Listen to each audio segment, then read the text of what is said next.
What if the biggest threat to your health after 70 wasn't about cholesterol or blood pressure? What if you could be in peak physical shape, running 5 Burmese chots, eating a perfect diet, and still be profoundly unhealthy? Recent research has drawn a startling parallel. The risk of premature death from loneliness can be comparable to smoking 15 cigarettes a day. That feeling of being alone isn't just a feeling. It can be as damaging to your body as a serious smoking habit. This has been recognized as a public health issue, with social isolation increasing the risk of premature death by up to 29%. For decades, we've been told that healthy aging is all about the gym and the kitchen. We focus on low-impact aerobics, balanced meals, and regular checkups. And while those things are absolutely important, they aren't the whole story.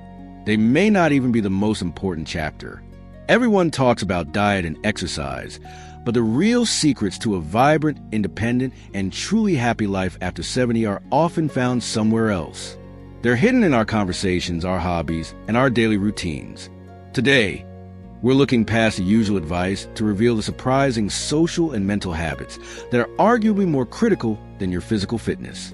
This isn't just about adding years to your life, but life to your years. Let's start with the most powerful and most overlooked pillar of health, your social life. We all know that being with people we care about feels good, but science shows it does more than that. It helps keep us alive and well. Strong social relationships are one of the most consistent predictors of a long, healthy life. Studies show that older adults with strong social networks don't just feel happier, they live longer than their isolated peers and show fewer health issues. The danger of social isolation is very real. It's linked to a higher risk of heart disease, stroke, dementia, and depression. In fact, loneliness can increase the risk of dementia in older adults and can weaken the immune system by causing chronic inflammation. When we feel isolated, our bodies can enter a state of chronic stress, which is a wrecking ball for our physical health. It's a physiological state that can be more harmful than obesity or not being active. So, what's the solution? It's not about suddenly becoming a social butterfly with a packed calendar. It's about building connection in manageable, meaningful ways.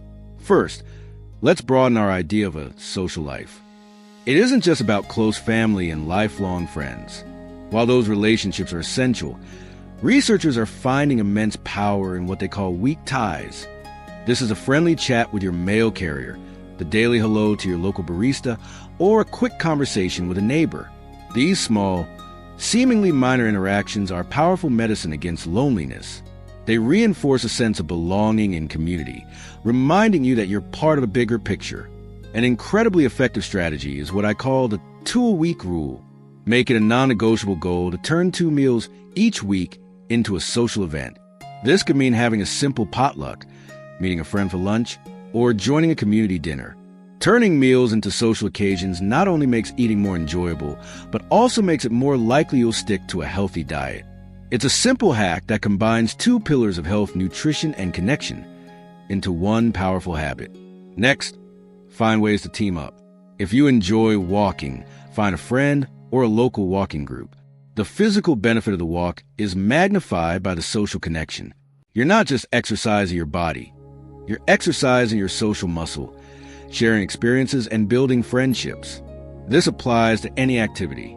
Join a book club, a gardening society, a choir, or a volunteer group. The shared interest is the excuse. The human connection is the real reward.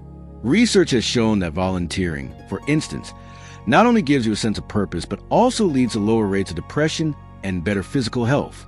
Interestingly, some research suggests that support from friends and neighbors can sometimes be even more protective for your health than support from family. This doesn't take away from the importance of family, but it does highlight the unique value of a diverse social network. These relationships offer different perspectives and a connection to the wider world. So make that call, send that text, accept that invitation. Your social life isn't a luxury. It's your lifeline. We've all heard use it or lose it when it comes to our minds. But that's a dramatic understatement. Your brain isn't static. It's a dynamic, adaptable muscle. Engaging it isn't just about fighting boredom. It's about actively building what neurologists call cognitive reserve. Think of it as your brain's resilience to age-related changes and disease. A high cognitive reserve can delay the onset of dementia symptoms, sometimes for years. But building this reserve takes more than doing a crossword puzzle every morning. While puzzles are good, the best mental exercises are novel, challenging, and, ideally, social. Think about the difference between doing a Sudoku puzzle alone and joining a book club. The book club forces you to not only read and understand, but also to analyze themes, form opinions, and share them in a discussion. You listen to others' viewpoints, and maybe even defend your own. This kind of dynamic, multifaceted engagement is exponentially more powerful. Discussing a documentary, respectfully debating an issue, or even learning a new card game with friends. These activities build neural pathways far more effectively than passive brain games. The goal is to step outside your cognitive comfort zone.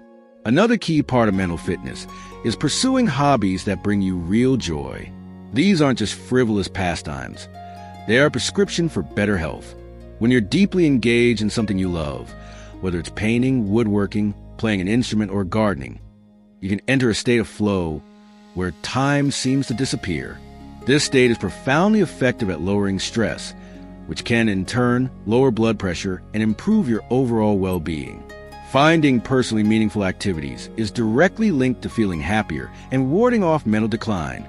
Of course, we can't talk about mental health without talking about stress. As we age, life can bring new stressors, from health worries to losing loved ones. It's important to understand that stress isn't just a feeling of being overwhelmed. It's a physical response that floods your body with hormones like cortisol.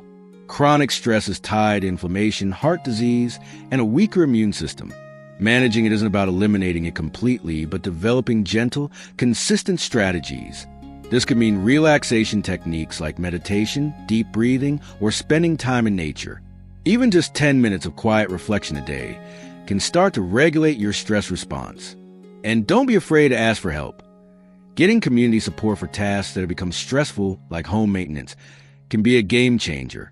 Finally, let's talk about the most underrated pillar of mental health: sleep. There's a myth that we need less sleep as we get older. While our sleep patterns might change, like go to bed and waking up earlier, our need for 7 to 9 hours of quality sleep per night generally remains. Sleep isn't a passive state. It's when your brain does its essential housekeeping. It solidifies memories, clears out metabolic waste that can build up and contribute to neurological issues, and resets your emotional balance.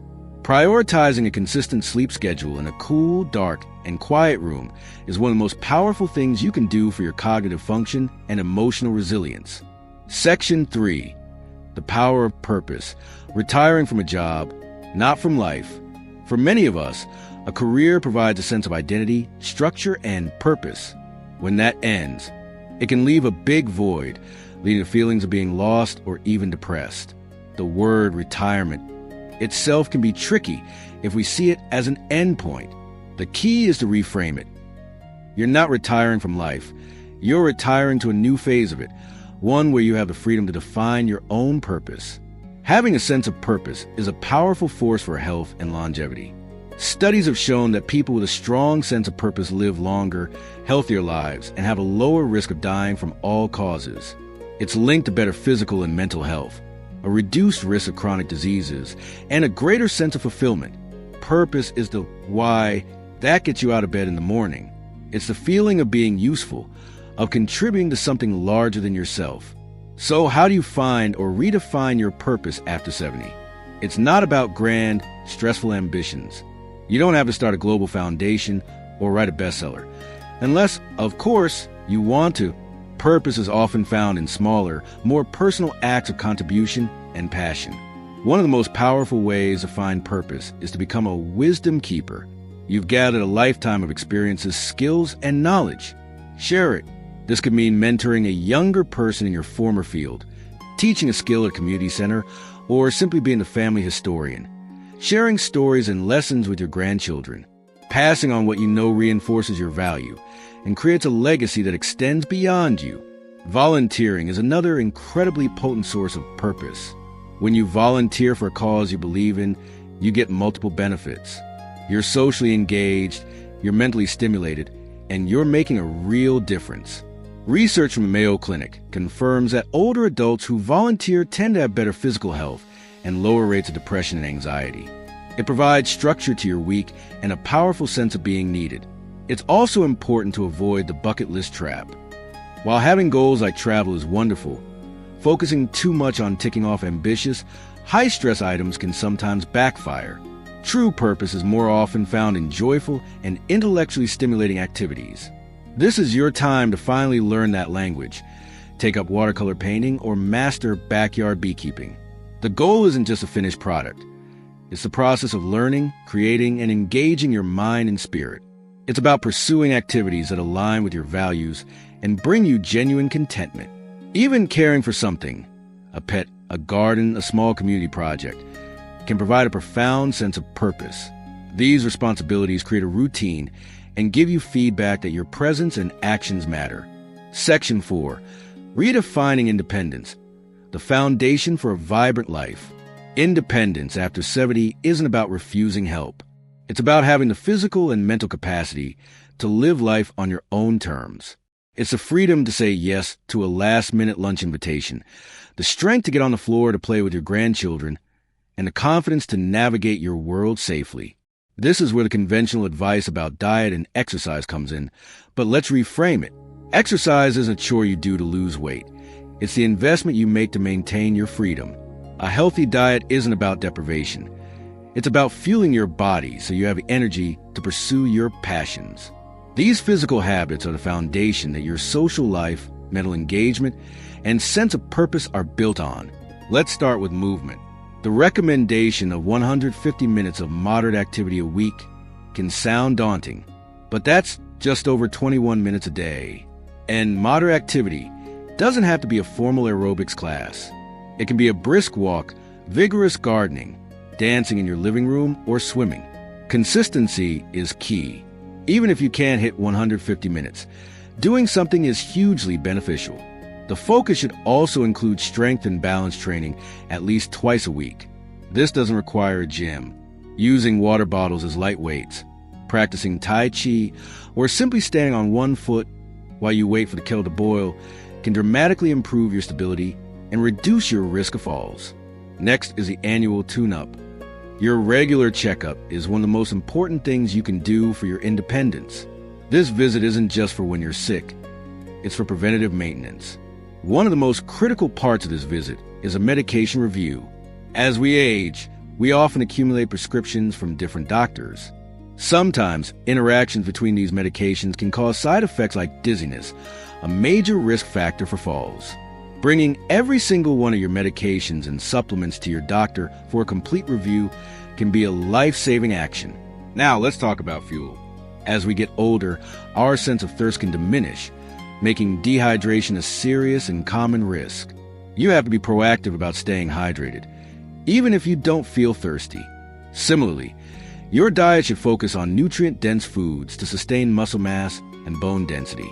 This means a variety of fruits and vegetables, whole grains, lean proteins, and foods rich in calcium and vitamin D. It's also helpful to eat on a regular schedule to maintain your energy levels and prevent unintentional weight loss, which can lead to frailty. Think of it as putting premium fuel in your engine to ensure it runs smoothly for all the adventures you planned. Finally, take a look at your environment. Small adaptations can make a huge difference in maintaining your autonomy. This includes ensuring good lighting in hallways and on stairs, removing trip hazards like loose rugs, and installing grab bars in the bathroom. These aren't signs of weakness. They are smart, proactive strategies to safety-proof your world and ensure you can continue to live in it with confidence. We've covered a lot today, from the power of a simple conversation to the importance of purpose. But information is only powerful when you put it into action. The most important step you can take is the first one, no matter how small. So, I invite you to do one thing. In the comments below, share one small change you're inspired to make this week. Is it scheduling a lunch with a friend? Picking up a book you've been meaning to read? Perhaps it's deciding to share your life experience with someone. Your story and your commitment can be the spark that inspires someone else in this community. Let's create a ripple effect of positive change, together. Conclusion. For too long, The conversation about health in our later years has been focused almost entirely on the physical. We've been led to believe that a life well lived after 70 is measured in blood pressure points and minutes on a treadmill. But the real story of a vibrant, joyful, and independent life is written in different ink. It's written in shared laughter with friends. It's found in the quiet satisfaction of learning a new skill. It's felt in the deep sense of purpose that comes from contributing to the world around you. The surprising truth is that your social and mental habits are the true pillars of your well-being. Your happiness and independence depend more on your connections, your curiosity, and your contributions than on your physical fitness alone. Diet and exercise are critically important, but they are the supporting cast. The starring roles belong to your relationships and your purpose. So, nurture your connections as diligently as you watch your diet. Exercise your brain as consistently as you exercise your body, and seek a sense of purpose as if your life depends on it. Because, in many ways, it does.